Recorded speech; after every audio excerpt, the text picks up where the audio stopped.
But welcome back to Millennialistic, episode 75. What up, everybody? We are back, and we survived Greenway Music Festival, barely. And so much other stuff. But we are here. We're here. Hell yeah, dude.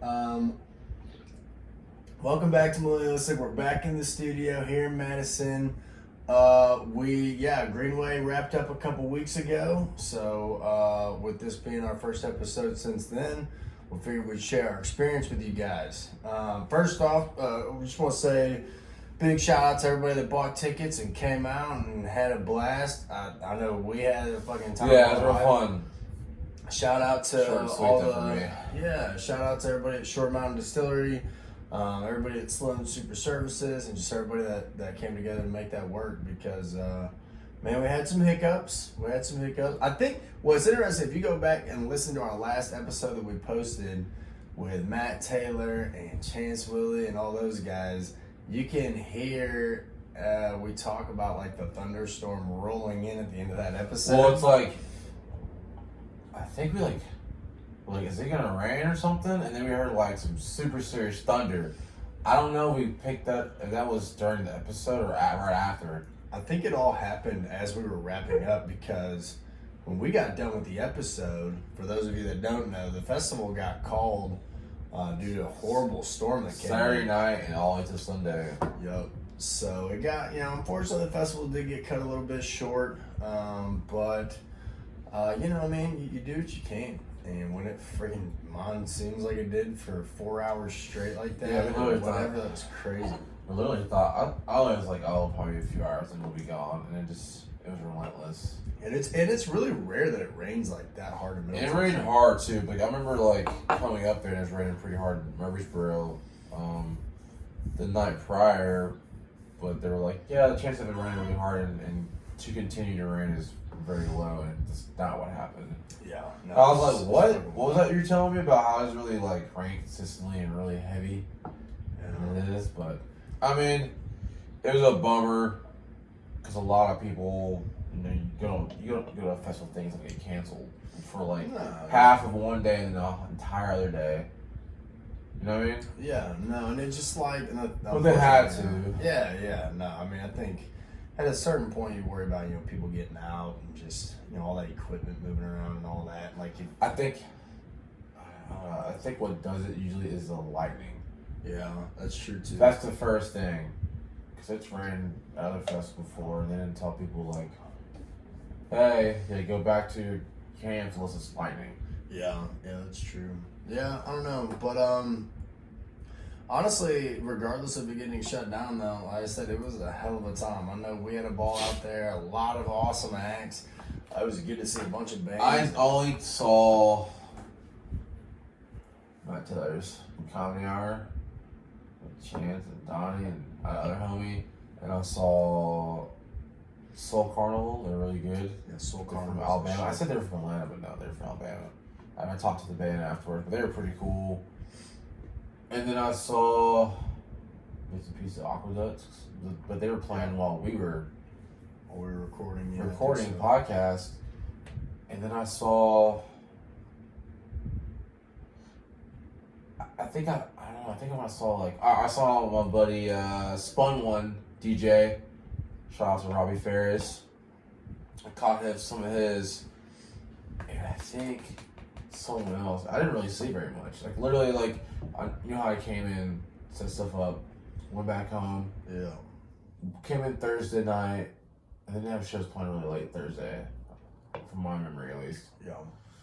And then Friday morning I left, and then come back till Saturday noon, and then I'll end up leaving Sunday morning after things were canceled. Yeah, everything happened. So I didn't really get to. I will tell you, Wicked the Instigator, per usual, came threw down hard as fuck, dude. It was crazy. Did a 2-hour-long birthday set, and dude, it was the thing about Wicked. Every time I see that dude, it just gets better each time, and I don't know how he does that, but that dude is one of the most entertaining DJs I've ever seen in my life. Yeah, for fucking sure. 100%. Fucking threw down, dude. It was when I couldn't make that show, I was like, hours. I can't make it Friday night. I was like, Like, that's the homie. He's like the local, like, legend. Hell yeah, dude. Yeah, dude. He fucking threw down. But it won't be his last time performing. I know he's going to be out and about. And hopefully we'll have him here on this podcast soon. If you'd be down. Instigator. But, come on, man. But, no, there's awesome, dude, bomb-ass food vendors. There was, see, I'll only get to eat one thing. No, dude, there's a Thai place there. You eat Thai food? Yeah, dude, at festivals I do. Spring rolls. Why don't you do it in real world? There's good places here. Bro, chicken fried rice and shit, I'll fuck that up. It's not Thai food, though. Chicken fried rice is just, like, Chinese. Americanized Chinese.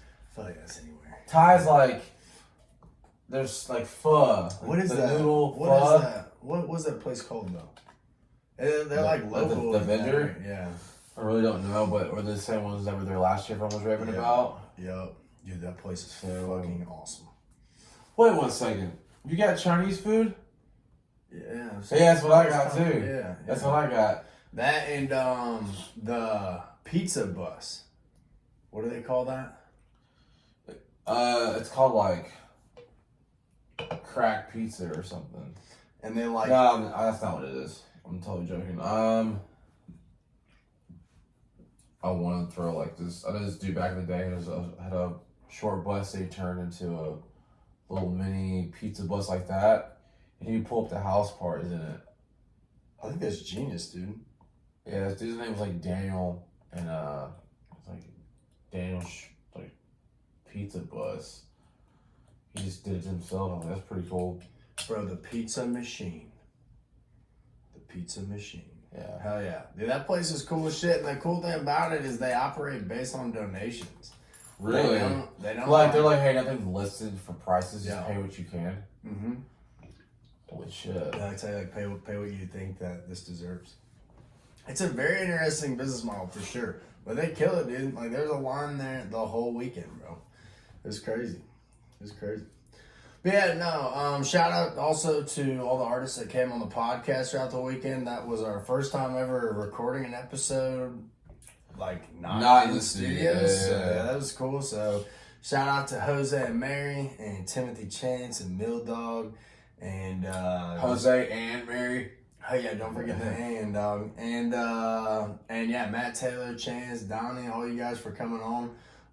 We had the time of our life out there just recording podcasts and doing our thing. Yeah, I really like chopping it up with Jose and Mary. Like, that was really good. And we recorded the one with Matt Taylor, Donnie, and Chance. Like, in the moment, I was like, this is... But I was like trying to like take everything in and also kind of talk. It's we don't need to do podcasts with that many people, especially when Chance is high as a kite. I don't know if like Donnie was drinking or not, but it was really fun. After I listened to it, I was like, this actually was pretty funny episode. Yeah, those guys are. I hit up Matt. Like, I talk to Matt all the time, and I'm like, yo, like, did you listen to the episode? He's like, yeah, I did. Shout out to Matt Taylor. Just got off the road with Mr. Rodney Carrington this past weekend. Yeah, so doing big things. shout out to him. That's huge. Yeah. And Chance has got a show coming up at the Ryman soon. Yeah. If you haven't gotten tickets to that, go get tickets to that. So I'm gonna look at it. Honestly, like, he's one of the first people I've seen locally. I was like, damn, that dude's really, really funny. Like, consistently. Because, certain people, we go to a lot of open mics and people aren't, not a lot, I guess, but, like, I've seen some local stand-up and, like, they'll be at least keep my interest, even if a lot of them aren't that funny, you know what I mean? The ones that are, like, decent. But, like, when I saw him open up for Andrew Santino, people were, like, losing their minds. I can't remember, it's bad to say, but I can't remember any of the jokes that he made that night. But I was like, damn, like, that dude was really good.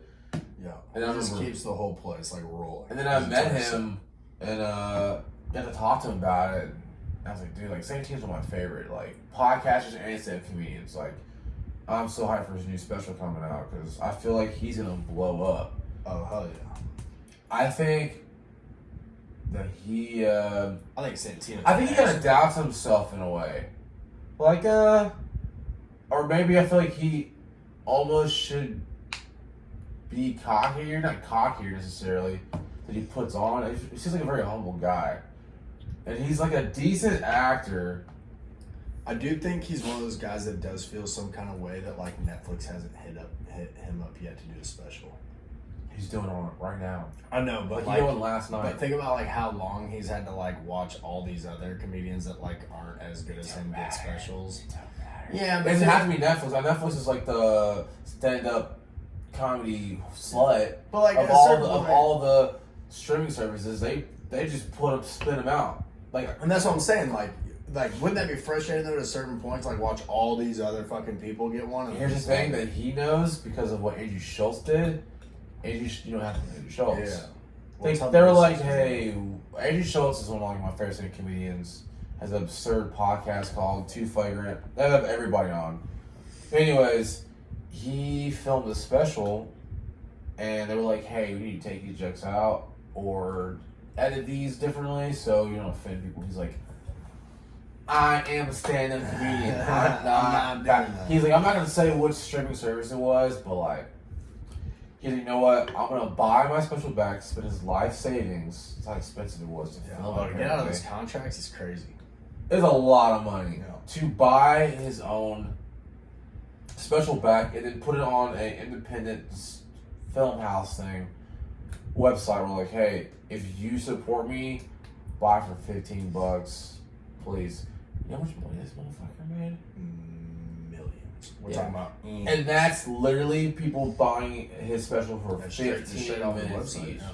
I watched it, and it was pretty good, but it was pretty good. It was just a little bit different because he's so damn good at, what is it, what's the term where it's like, hey, you're interacting with the crowd, and you're kind of, oh, your crowd work. Yeah, he's a crowd work. He's like a crowd work genius. Oh, yeah. I've seen him pull stuff out, like, so many little Instagram clips where he just will be talking to somebody and just pulls the most clever shit out of his ass. I'm like, damn, dude, that's cleverness and comedy is like something I really respect. Because you can sit down and try to think of a joke. After a while, it's good, but on the spot, dude. Oh, yeah. Crowd work. Genius is like, you know what I mean? Like, intelligence is like a thing I wish I had. Because it's all impromptu at that point. You don't know. You ask the guy, what do you do for a living? You have no idea what the fuck he's going to say. You, like, hope he, like, says something that sets you up. But in the off chance he does throw you a curveball, it's like, like, I'm a garbage man. It's like, I don't have a joke for that. And then it's, like, super awkward. You know what I mean? And that's where you got to really think on your feet. Yeah, I'm seeing him kill it a lot. He did a whole special with just crowd work. Yeah. It's honestly, it's a lot like a rapper freestyling.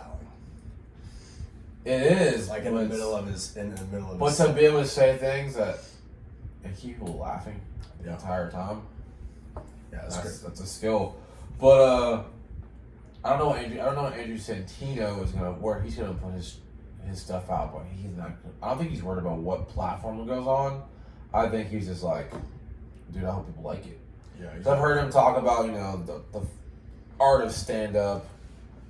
There's some people I believe who like all originally start off because I love it, and then after a while it's like, I'm just gonna say what the most popular thing is going on right now and stick on that trendy shit instead of thinking outside the box, which is something that's so important about stand up.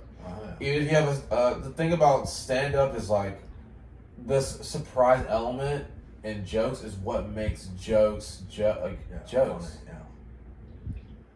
And after a while, if you're just, so what about the weather? People aren't gonna Seinfeld, you know what I mean? Shit. Yeah, no, I get that, and I think Santino's definitely one of those guys that like pushes the envelope. You know what I mean? He's got a fun perspective and can twist things and view things from a different angle, and like that's where the fucking comedy's at. And that's why my friends that keep getting offended at shit. They don't understand the like genius that goes into like. 99% of people look at something this way, and there's like a certain genius to be a part of that 1% that views it this way. You know what I mean? Yeah. That's what Dave Chappelle does so well. There's people who don't watch stand-up comedy like you and I have, or listen to hundreds and hundreds of podcasts with stand-up comedians on, and I feel like I know the art a little bit, but I haven't got up on stage and done it myself. Well, the funny thing is the motherfuckers that get up and walk out of a show are the motherfuckers that don't watch stand up comedy, and it's it's annoying, dude. You need to check out Ronnie Chang. I've never seen Taiwan, dude. He's Taiwanese, Asian stand comedian, dude. Hold on. And I just like I like looking at stand up. Like, I'll give stand up so much of a chance. I'll check somebody out. If I'm not laughing in like 10 minutes, I'm like, it's not for me. Yeah. This dude has such an interesting perspective on the world because he's lived in Asia for a long time. Yeah. I think he lived in Australia. Then he moved to the UK, then he moved to America. And he's got like a very interesting perspective on the world because he's lived in so different places. Yeah. And he's smart as shit, so he'll explain like little situations. And you're like, damn, like you have seen a lot of stuff. Like I haven't even traveled outside the country, and I'll listen to this guy talk. I'm like, he can do some comparisons of things that I don't know anything about. Well, that's like Joe Coy. I love Joe Coy, and like when he talks about like just being from growing up with like immigrant parents and just like that perspective. I think it's fucking hilarious. He's coming to Nashville soon, though. Dude, you should definitely watch this dude stand up. Yeah, send it to me. I can post it on Facebook. Oh, hey, speaking of social media, we are now on TikTok. Go follow us on TikTok at Millennialistic Pod. We're going to start putting clips of the episode on there and sharing it to Instagram. We're going 3D. We're going 3D, and we're going to fuck your ears and your eyeballs, dude. Fuck. But hell yeah, we're just trying out some new things. We got some new things in the work coming up, so go follow us on TikTok. And I guess while we're here too, go ahead and follow us on Facebook and Instagram and go subscribe to all our shit. But yeah, y'all know the fucking drill. And also, we should be getting a new logo soon.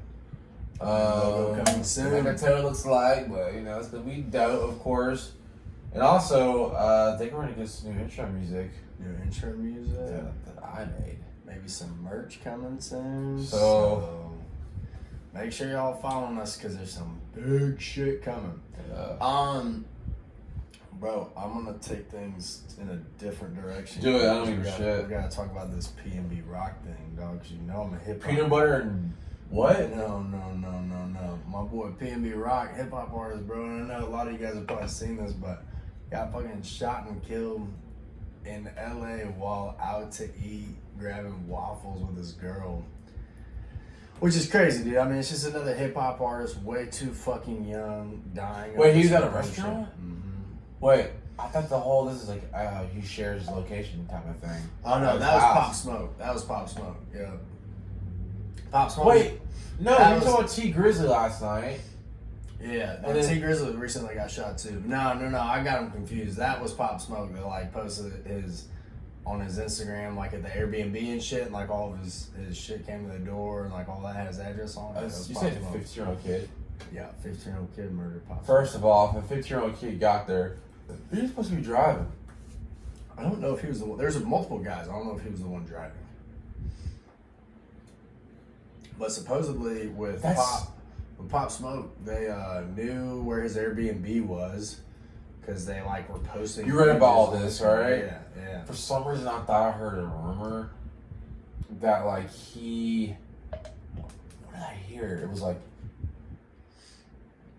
that he was like stole from like some affiliated like gang or something. Did something like it pissed somebody off, and they came and found him and killed him. Oh yeah, I'm sure. For some reason, I thought involved for sure. But I don't know. But your story that you know about how he got murdered, it's like you read it. It's like, hey, this is awesome.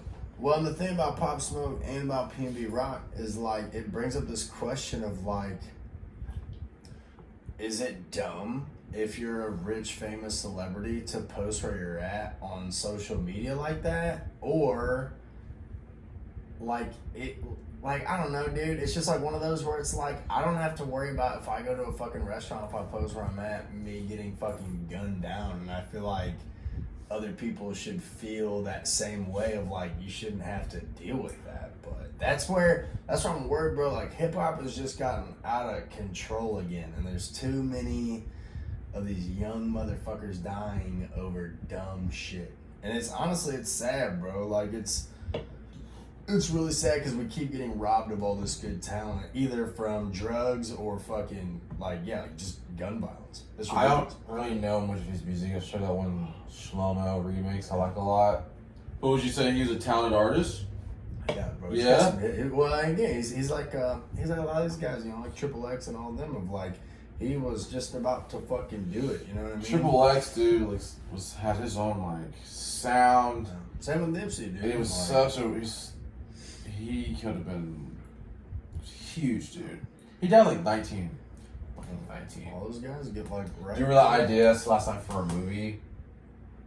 The idea for the movie was if you were able to see a reality where really big artists died, you could see what they would have did if they had never died, but you can't tell anyone about it.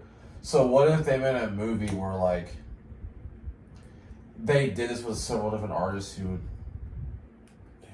this one person can see what they're doing and like, oh my god, they're making the most amazing music. Yeah. But they create music where they think that they would have made, and if somehow a magical movie it sounded just like that artist and it was actually really good, but it wasn't them, wouldn't that be some trippy shit? Yeah, that's trippy as fuck. Yeah. Dude, that'd be cool shit. Bro, I think there's always that big like what if of like, what if Tupac didn't die? Like, what would have changed in hip hop? And it's the sad, and that's what I'm saying. Like, that's what's sad about this shit is like, we'll never know. Like, we will never know. And it's just, people get robbed of that art and that creativity. And it just, again, it's sad when these guys are in their, teenage. Dude, when I found out how fucking, dude, what's that kid who ate all the pills on the fucking plane? Pete? No, like, that's just what he did all the time, I guess. Like, he, like, promoted that shit.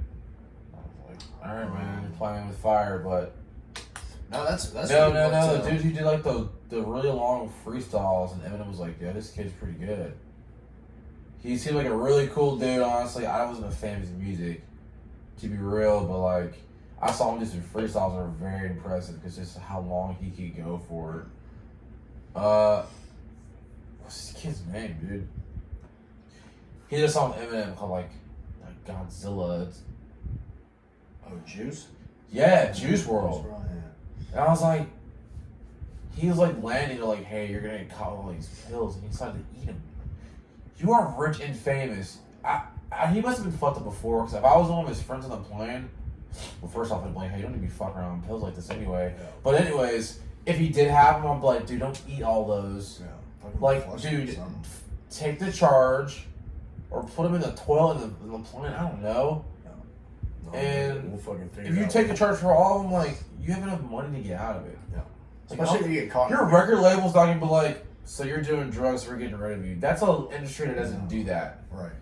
You can be an actor. Now, as long as he was, again, in America. Because sometimes if you're overseas and you call that shit, that's real shit. And we're talking about last night. Yeah. I can't remember what Asian country it is, but like, it's like, you can get, real life you can get bent over for just like weed. Yeah, dude, it's crazy. Your life is done. I was saying, like, Travis Barker was saying, I heard him on radio. They talk about like Blink-182 did a tour in like Iraq or Afghanistan for like the troops, and he was talking about like they always used to duct tape weed on like their thigh and would fly it, and then like when they landed over in Afghanistan, they were like, you guys know we don't need to do that. And like they told them, you gotta get rid of that. They will like straight up murder you here, like if they catch you with that. That shit is wild. I don't know what it really is, but honestly, it had to be bad enough for them to be like, we're rich and famous, but we don't think we can get away with this. It's not worth it. Well, that's the thing. It's gotta be like outside of the U.S., like there's limited shit that they can do to help you at that point. You know what I mean? Like you're just stuck. Also, there's a lot of places where you can pay the cops off. Fuck yeah. So, it just depends, I guess. Hell yeah. No, but, I don't know. I don't know. The differences between societies is just crazy. Yeah, dude. It's wild. I also, something I thought was really interesting. So, they have developed, a new way to tattoo. A new way to tattoo? How so? It's not a gun that goes into your skin. It's literally It sounds ridiculous, and I wonder what they look like. I haven't been able to see one yet, but it's essentially like a Band-Aid with thousands of needles. Super small, and has the ink on where it needs to be on the ends of it. They put it on your skin, and you don't feel anything, and then after a while, they peel it up, and there's a tattoo there. It's permanent. Isn't that what we used to do as kids with like the wet rag? Yeah, but now it's forever. That shit's wild. Yeah. No real needle, no suffering. I have a real reason to get a face tat now. I feel like that's the one thing that's holding me back. I feel like tattoo artists would hate that though. Dude, there's a thing about like this is like the easy way out, but I feel like a lot of people who are like, yo, I'm gonna have to get the old way done. Because also, I don't know how they're designed yet, and like how you can put an artist's art on this and then apply it to your skin, and it's still coming out the same way as someone drawing on you. But I mean, they've done it. I haven't seen anything yet. Well, and like that's what I'm saying. I feel like this looks like a Band-Aid. Yeah. I think like that picture's like dumb. Like, oh, it's green. Well, like it takes a green circle tattoo. Cool, dude. Like I don't understand what that. It's like it's like looking at like a digital graphic versus like a hand painted picture. Micro needles. It might look different. What if it looks somehow like cleaner than how they already draw on you? Yeah, but my thing is like I'm sure that's easier for the like person that's getting the tattoo and like less painful for sure. But again, I just think you take a lot of like creativity out of it. That's the bottom of the link. Read that. Hell yeah, dude. That's what I need. What does that say? How do you get that many tattoos on your vagina? I'm sorry, I'll get a tattoo literally anywhere on my body besides my dick. Because that sounds like the most excruciating. That's a cry for help. Yeah, that's... Like, at that point, it's like... Have some class, you know what I mean? I just don't think you have... Have some class. I don't know. Stop getting penis tattoos, people. On your vagina. On your vagina. Alright, so... I did tell you, I was like, dude, I knew you didn't finish the season, but I was like, we're not doing an episode of the podcast until you give Atlanta a real chance. Watching Atlanta, dude. My girlfriend's, she's next. I'm gonna ask tonight. Well, that show is so good. I'm hooked, bro. I love it. It's, alright, it took me, I think the first couple times I tried to watch it, it just took me a while to kind of get into it, but now that I'm into it, I'm into it. But you also get how the vibe of the show right now. You understand, like, it's like a new show starts and you don't know what it's about. You don't know, like, you almost can tell, is it a drama? And then something funny happens, you're like, oh, that's funny. And then, like, something else, it's like a dark comedy in a way. Yeah, they started off they kind of, like, pick you up and, like, drop you off right in the middle of the story. And they don't really, like, explain the backstory. Like where they're from or anything like that. You just know they're in Atlanta. Yeah. Which is cool. Like, that's what I'm saying. It just took me a couple episodes to get into. But no, if you haven't checked out Atlanta yet, season 4 is out now. We're out soon on FX. I think it's out. And I feel like my Google like sends me what I should be reading, and I get articles all the time on the new season. The whole series is ending now.